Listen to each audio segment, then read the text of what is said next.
بسم اللہ الرحمن الرحیم۔ بات یہ چل رہی تھی کہ نیکی کا حکم دینا اور برائی سے روکنا یہ بھی صدقہ ہے۔ اب برائی سے روکنے کے حدیث میں مختلف درجات بیان فرمائے کہ اگر آپ کوئی برائی دیکھ رہے ہیں اپنی نظروں سے، کوئی بھی گناہ کا کام ہے جو آپ دیکھ رہے ہیں کہ ہو رہا ہے، تو اس سے روکنا ہم سب کی ذمہ داری ہے، لیکن اس کے درجات ہیں۔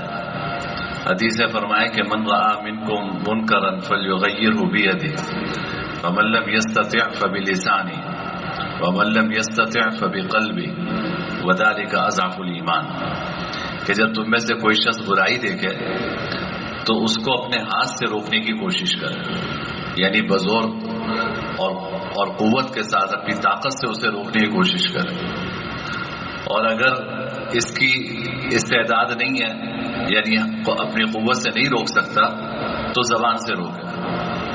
فرمایا کہ اگر زبان سے بھی نہیں روک سکتا تو پھر دل سے روکے، اور یہ ایمان کا سب سے کمزور درجہ ہے کہ آدمی ہاتھ سے بھی نہیں روک پا رہا، زبان سے بھی نہیں روک پا رہا، دل سے اس برائی کو روک رہا ہے، تو یہ ایمان کا ادنا درجہ ہے۔ یہ درجات ہیں برائی کو روکنے کے۔ اب پہلا درجہ یہ ہے کہ آدمی ہاتھ سے روکے، یعنی طاقت سے روکے۔ علماء نے لکھا کہ اس کا تعلق ریاست سے ہے، حکومت سے ہے۔ حکومت طاقت سے روک سکتی ہے۔ اگر معاشرے میں آپ کوئی برائی دیکھ رہے ہیں تو عام آدمی کو طاقت سے روکنے کا حق حاصل نہیں ہے۔ عام آدمی کو طاقت سے روکنے کا حق حاصل نہیں۔ وجہ یہ ہے کہ اس سے وہ برائی ختم ہو یا نہ ہو، اس سے بڑا فتنہ شروع ہو جائے گا۔ آپ نے دیکھا ہوگا بہت ساری جگہوں پر، میں نام نہیں لیتا، مثالیں اس کی ہمارے ملک میں بے شمار ہیں کہ برائی ہے معاشرے میں، اس سے انکار نہیں ہے، لیکن آپ قانون جب ہاتھ میں لے کر خود اس کو روکنے کی کوشش کرتے ہیں اور قوت و طاقت سے روکنے کی کوشش کرتے ہیں، تو پھر اس سے بڑی مصیبتیں سر آ جاتی ہیں، اس سے بڑے فتنوں میں مبتلا ہو جاتے ہیں۔ تو اس لیے قوت و طاقت سے روکنا یہ حکومت کا کام ہے۔ البتہ حکومت اگر نہیں روک رہی تو ہمارا کام یہ ہے کہ قانون کے دائرے میں رہتے ہوئے آپ حکومت کو احتجاج کر کے مجبور کریں کہ وہ اس معاشرے کو اس برائی سے پاک کریں۔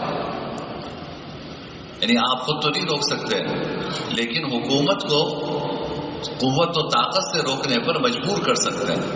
مجبور کرنے کے لیے قانون کے دائرے میں رہتے ہوئے جمہوری ملکوں میں جو احتجاج کا طریقہ ہے، آپ اس کے مطابق احتجاج کر کے حکومت کو مجبور کریں کہ جی وہ اس برائی کو روکے۔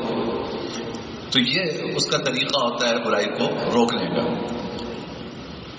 البتہ اگر کوئی شخص ایسا ہے کہ جس کو قوت و طاقت سے روکنے کی قدرت حاصل ہے، تو پھر وہ بھی، اس کے لیے بھی یہی حکم ہے۔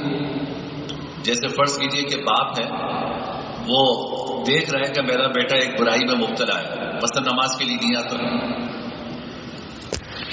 اب ماشاءاللہ رمضان شروع ہوا تھا تو ہماری مسجد کی آبادی کتنی بڑھ گئی تھی۔ اب ابا تو آ رہے ہیں، بچے غائب ہو گئے رفتہ رفتہ۔ وہ سحری کھا کے آرام فرما رہے ہیں، ابا مسجد میں آ رہے ہیں۔ اب یہ گناہ کی بات ہے نا کہ بھائی مسجد میں جماعت کے ساتھ نماز پڑھنا یہ واجب کے قریب ہے۔ بہت سے فقہا کے یہاں تو نماز ہی نہیں ہوتی بغیر جماعت کے، تو یہ گھر میں نماز پڑھ کے بیٹھ جانا یہ کافی نہیں ہے۔ مردوں کے لیے حکم یہ ہے کہ مسجد میں آئے، جماعت سے نماز پڑھیں۔ یا فرض کیجئے کہ بچہ نماز ہی نہیں پڑھ رہا، تو اگر آپ کا بیٹا ہے وہ نماز نہیں پڑھ رہا تو میں تو اس کو زبردستی نہیں نماز پہ مجبور کر سکتا، مجھے اختیار نہیں۔ میں ترغیب دے سکتا ہوں لیکن میں زبردستی اس کو نماز کے لیے لا نہیں سکتا۔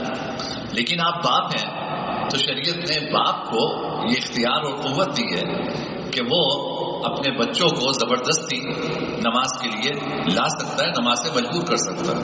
حدیث میں آتا ہے کہ مروا ابناءکم بالصلاۃ وهم ابناء فرمائے کہ اپنے بچوں کو نماز کا حکم دو جبکہ وہ 7 سال کے ہوں، اور جب وہ 10 کے پہنچے اور نماز نہ پڑھیں تو اس پہ ان کی پٹائی کرو۔ 7 سال کے ہوں تو نماز کا حکم دو تاکہ نماز کے عادی بنے، اور 10 سال کے ہوں اور وہ نماز نہ پڑھیں تو ان کی پٹائی کرو۔ یعنی آپ طاقت کے ذریعے ان کو نماز سے مجبور کر سکتے ہیں۔ تو اس لیے جس کو یہ قدرت حاصل ہے، جس کو یہ طاقت حاصل ہے کہ وہ برائی سے روک سکتا ہے بزور قوت اور طاقت کے، تو اس کے لیے پھر حکم یہ ہے کہ وہ اسی پہلے درجے پر عمل کرے۔ اسی طرح ہمارے معاشرے میں بہت سارے گناہ ایسے ہوتے ہیں کہ جو سیزنل ہوتے ہیں۔ مثلا شادی کے موقع پر بہت سارے گناہوں کا ارتکاب ہوتا ہے۔ اللہ خوشی دیتے ہیں، ہم اللہ کی خوشی، اللہ کی دی ہوئی خوشی کا شکر گناہوں کی صورت میں ادا کرتے ہیں۔ تو جو خاندان کا بڑا ہے اس کو یہ اختیار حاصل ہوتا ہے کہ وہ قوت کے ساتھ ان برائیوں کو روکے۔ اگر وہ نہیں روکتا تو وہ گناہگار۔ مثلا ناچ گانا ہوگا شادی میں تو ناچنا بھی ناجائز ہے، گانا بھی ناجائز ہے۔ تو آپ کو حق حاصل ہے، آپ بچوں کے سامنے کیوں مجبور ہو جاتے ہیں کہ خواتین کہہ رہی ہیں، بچے کہہ رہے ہیں، میں کیا کروں؟ تو اور ساری باتوں میں آپ چھوڑ دیتے ہیں ان کو، جو یہاں پہ آپ نے ہتھیار ڈال دیے۔ آپ کہتے ہیں ٹھیک ہے بھائی، پھر تم اپنی خوشی منا لو، میں نہیں شریک ہوں گا اس کے اندر۔ آپ روک سکتے ہیں لیکن آپ روکتے نہیں۔ مخلوط اجتماع ہوتے ہیں شادیوں میں، یہ گناہ کبیرہ ہے، اس میں کوئی دو رائے نہیں کہ مرد و زن کا اختلاط، یعنی مرد اور خواتین کا اختلاط تقریبات میں، یہ شرعاً جائز نہیں ہے۔ آپ روک سکتے ہیں لیکن آپ روکتے نہیں، آپ بھی اسی میں شامل ہیں۔ تو آپ یہ نہیں سمجھیے، آپ اللہ تعالیٰ کیا یہ عذر نہیں کر سکتے کہ جی میں تو نہیں روک سکتا تھا۔ وجہ یہ ہے کہ آپ کے گھر کی شادی، آپ اپنے خاندان کے بڑے ہیں، میں نہیں روک سکتا، میں زبان سے تو سمجھا سکتا ہوں لیکن آپ اس کو اپنی قوت سے روک سکتے ہیں۔ اور اگر آپ نہیں روکیں گے تو اس گناہ میں آپ برابر کے شامل ہیں، اور ان سب کا گناہ مل کر وہ آپ کے کندھے پر ہوگا، آپ کے سر پر وہ گناہ ہوگا۔ تو خاندان کے سربراہ کو خاندان کے اوپر قدرت حاصل ہے۔ اسی طرح کوئی کسی ادارے کا سربراہ ہے، آپ کی فیکٹری ہے، آپ کا کارخانہ ہے، آپ اس کے مالک ہیں، اگر وہاں پہ کوئی برائی ہو رہی ہے تو آپ کو قوت سے روکنے کا حق حاصل ہے۔ اگر آپ نہیں روکتے، آپ کہتے ہیں کہ جی میری بات نہیں مانی، تو آپ نے زبردستی کیوں نہیں روکا؟ وہ آپ کے ملازمین ہیں، تو جب اور چیزوں میں ان کو آپ کی اجازت چاہیے تو یہاں پر بغیر اجازت کو یہ کام کیوں کر رہا ہے؟ تو ہر ایک کا اپنا دائرہ اختیار ہے۔ پوری معاشرتی سطح پر ریاست کا اختیار ہے، حکومت کا اختیار ہے کہ وہ قوت کے ساتھ روکے۔ عام آدمی طاقت استعمال نہیں کر سکتا، قانون اپنے ہاتھ میں لینے کی اجازت نہیں ہے۔ فیکٹری کے مالک ہونے کی حیثیت سے آپ قوت کے ساتھ اپنی فیکٹری میں ہونے والی برائی کو روک سکتے ہیں۔ آپ دکان کے مالک ہونے کی حیثیت سے اپنے دکان میں ہونے والی برائی کو قوت سے روک سکتے ہیں۔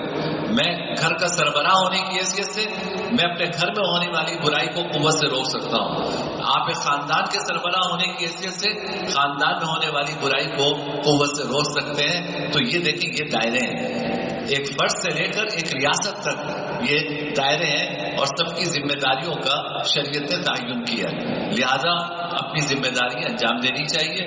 اگر کوئی انسان برائی دیکھے، لیکن میں نے دیکھے 2 دن آپ سے بات کی ہے اس پہ کہ برائی ہونی چاہیے۔ اگر وہ برائی نہیں ہے تو اس کے پیچھے لٹ لے کر پڑنا اس کی اجازت نہیں۔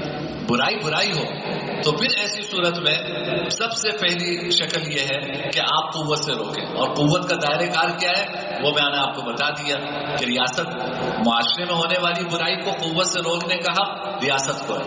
آپ ایک بس میں جا رہے ہیں، بڑی زور سے گانا بج رہا ہے، تو آپ کو اختیار نہیں ہے کہ آپ جائیں اور ڈرائیور کو ذرا اس کی مار پیٹ کر کے اور اس کا گانا جو ہے وہ سارا ختم کر دیں۔ آپ کو اختیار نہیں، آپ یہ کریں گے تو اس سے بڑا فتنہ شروع ہو جائے گا۔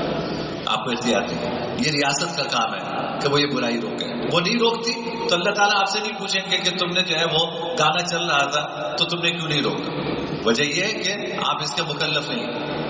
ہر آدمی اپنے اختیار کی حد تک اللہ تعالیٰ نے اس کو مکلف بنایا, اس کو ذمہ دار بنایا. تو بسوں میں چلنے والے گانے کو آپ پیار محبت سے تو کہہ سکتے ہیں, لیکن زبردستی لڑ جھگڑ کر وہ گانا آپ کو بند کروانے کے آپ مکلف اور پابند نہیں ہیں.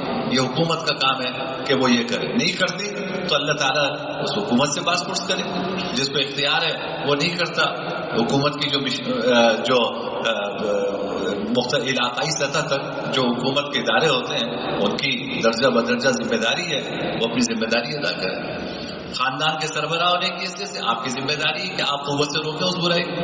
گھر کے سربراہ ہونے کی حیثیت سے میری ذمہ داری ہے کہ میں اپنے گھر میں اگر کوئی گناہ ہو رہا ہے تو میں اپنے بچوں کو, اپنے گھر والوں کو اس گناہ سے روکوں. یہ پہلا درجہ ہے کہ آپ قوت کے ساتھ برائی کو روکیں. اب اگر قوت کے ساتھ برائی کو نہیں روک سکتے تو دوسرا درجہ ہے کہ زبان سے روکیں. دوسرا درجہ ہے زبان سے روکیں کہ بھائی اس کو سمجھائیں کہ دیکھو یہ بری بات ہے, یہ گناہ کا کام ہے, یہ کام نہ کرو. اب اس کی کچھ تفصیل ہے وہ انشاءاللہ کل عرض کروں گا. الحمدللہ رب العالمین والعاقبۃ للمتقین والصلاة والسلام علی سید الانبیاء والمرسلین. اللهم لك الحمد لا نحصي ثناء عليك انت كما اثنيت على نفسك لا اله الا الله الحليم الكريم سبحان الله رب السماوات السبع ورب العرش العظيم. اللهم انك عفو كريم تحب العفو فاعف عنا يا كريم. اللهم اعنا على ذكرك وشكرك وحسن عبادتك. اللهم اعنا على ذكرك وشكرك وحسن عبادتك. وصلى الله تعالى على خير خلقه محمد وعلى آله وصحبه أجمعين. آمين برحمتك يا أرحم